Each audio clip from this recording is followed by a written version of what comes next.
Hello everybody and welcome to London ExCel. Last time we were here was the British Motor Show in 2008.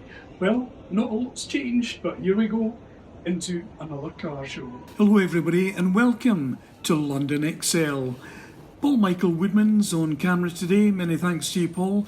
This actually is, well, a brief preview of the London E-Prix on the 26th and 27th of July 2025. These are the nose cones of the Generation 3 machines, reaching speeds of up to 200 miles per hour, 0 to 60 in 2.8 seconds, and a maximum power plant of 350 kilowatts. Tickets on sale already, and the E-Prix getting ever popular year on year. It's easy commuting from London City Airport right to the doorstep. Who knows, I'll maybe see you there.